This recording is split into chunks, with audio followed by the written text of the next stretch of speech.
support.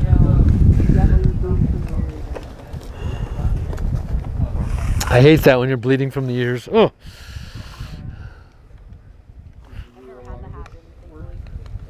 Me neither. I bled enough though. I put this finger through the table saw, and when it happened, you know, I went, whoa, and I looked and I saw the tip of my bone, just a clean kerf, and I was going, and then I was like, I see. It does. It looks pretty good. It's actually this finger. Did you get it sewed back on? And it went right through the middle. There's a kerf. Wow. See that? There's the scars right through my nail. That's the end of the cut. At least your nail grew back. Jeez, that's horrible. Yeah, just. It's crazy. I know. Guy was an incredible surgeon, Gary Crawford. It's funny. I showed him my right finger. I was going, that looks really good. Oh, it's because it's on my left hand. Long enough ago. But I was living with this woman, Jeannie, and I was at the sink running it underwater. I was just bleeding. I was whimpering. She comes and goes, what's something like, what's wrong with you? Like, what are you crying about? You're like, what finger? Yeah, see this?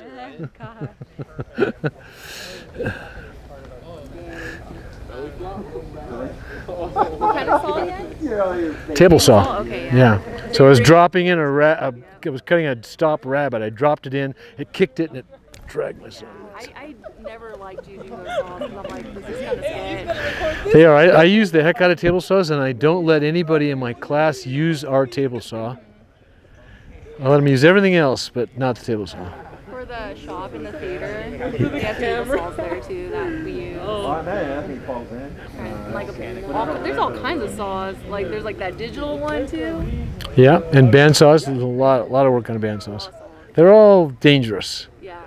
You got to be safe. Like, So, and did you hear my definition of safety last week? Knowing where you are and all your physical parts in relation to everything else. And that's so you don't put your hand in the mangle. Unless you know where it is and you want to get hurt. So just knowing is not enough. You have to have the intention of keeping your tender body away from harm. Yeah. all right, Mike. Dude, can you do some 6-count burpees, Mike? Now you have to ride the bike. Mike, get on the bike. Mike on the bike. Mike on the bike. You first. I mean, I want to kind of try, but I'm kind of scared I might break my head. Yeah, that's kind of where I'm at. I don't want to. I'm not really scared, I'm pretty sure I don't want it, but it's possible. It's not the getting off, it's the getting off. Yeah. Mike, Get like a boogie board and just... Mike.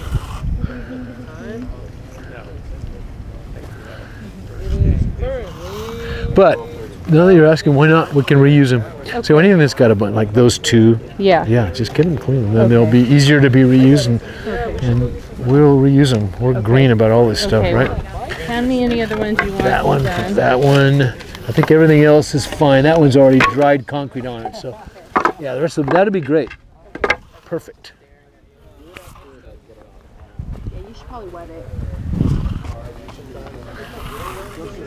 What do you do? What's your job? I work for the Home Improvement Center over here in the garden department. For Gary? For Gary, yeah.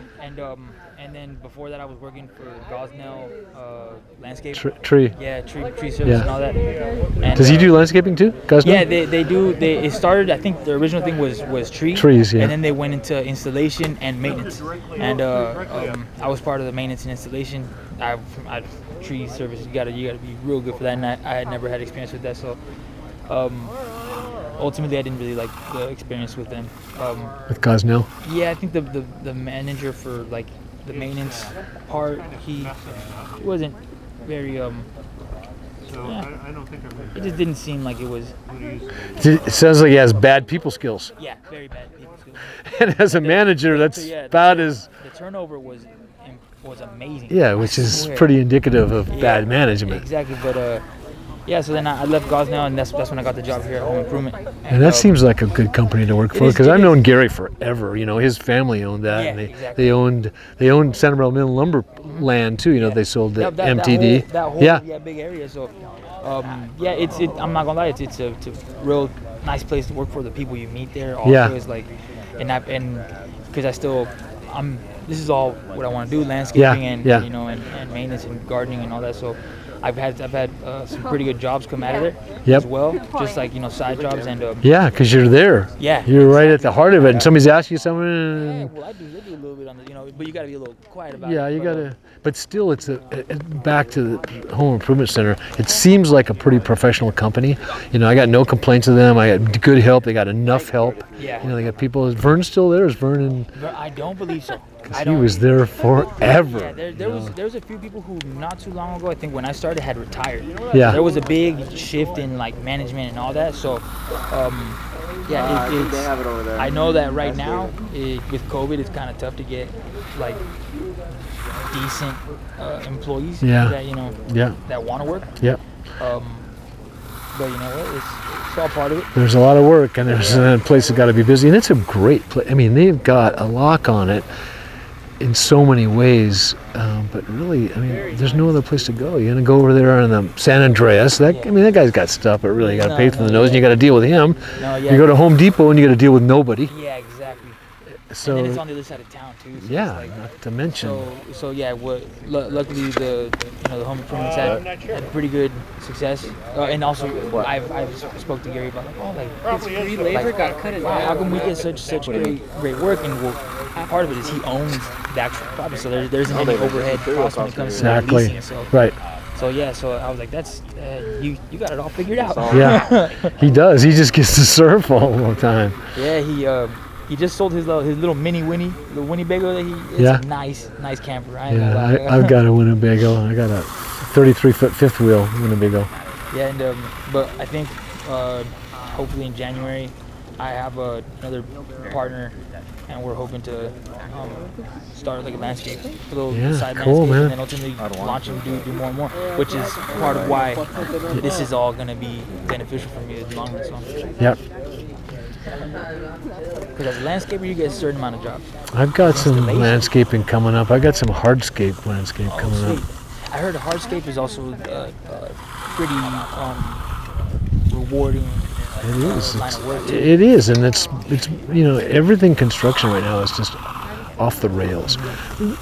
People have so much money, and they waited to do stuff, and now it's like, come on, man, we want to do it. Money's still cheap as hell. And people put money into their houses. It's their people's main asset. Like I have a 1930s house with super tired landscaping that my wife's made really nice, but the I can't even look at the hardscape. You have a cracked, kind of off-red sidewalk that goes or walkway from the street. So I want to do sub slab and flags, but I might do stamp. I gotta get my plan drawn, and then I'll start putting it out, And get some numbers. You've been in this industry, in this line of work for quite a while, I'm guessing.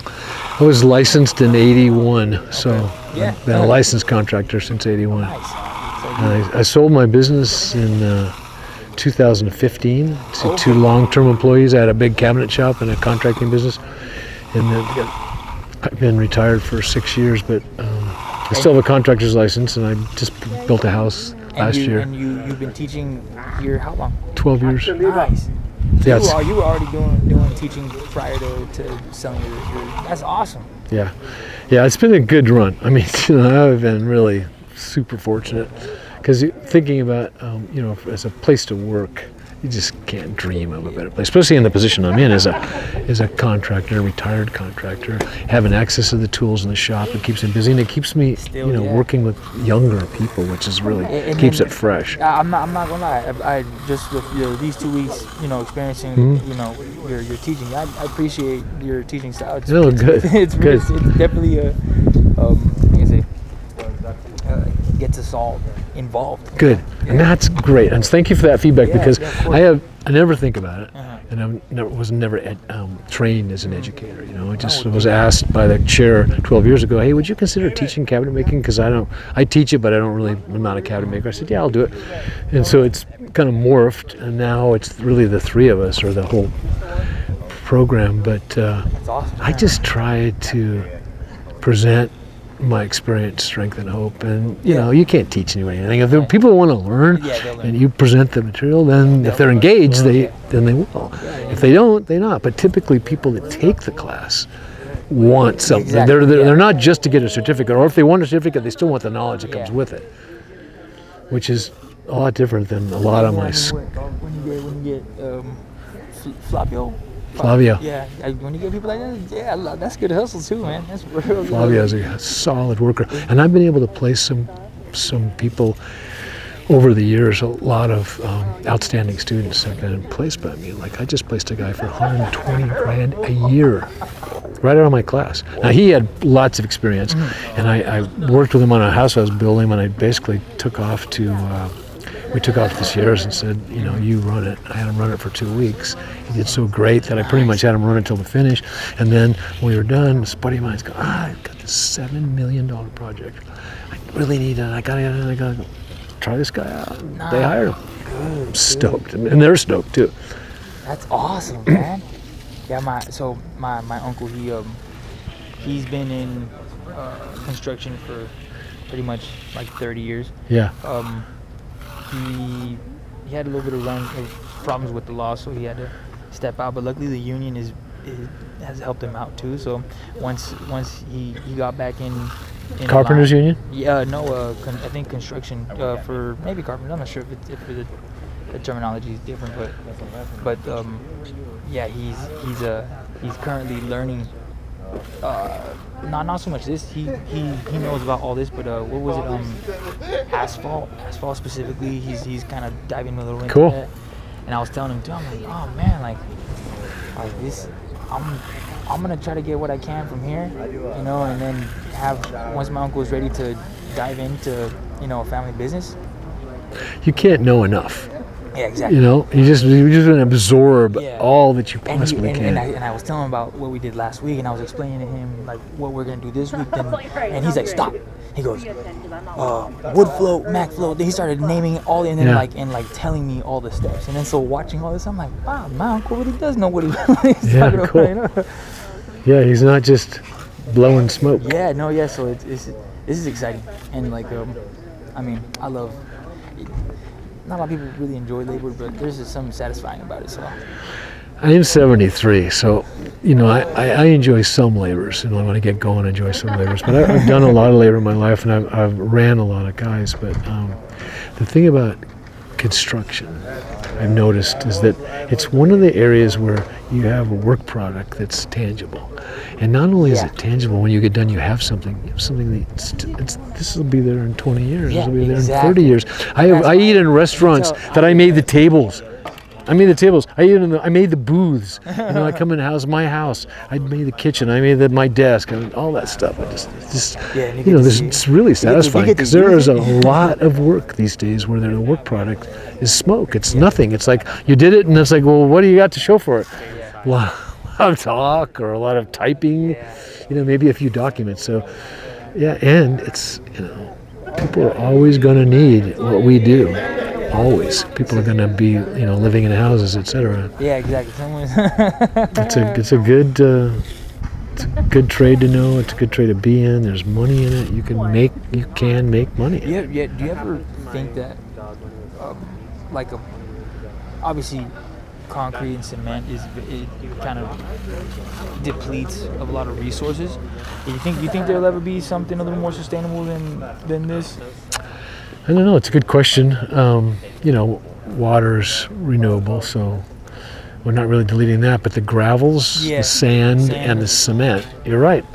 We're not making anymore. So they do make. I can't remember if they make a plastic cement that's made in the lab yet. But I don't know. It's a good question, and it's certainly anything that is not using renewable resources and depleting, you know, resources, we got to take a look at, and people are taking a look at it too. I'm not sure if you've seen the cob structures over there. Which now? Cob.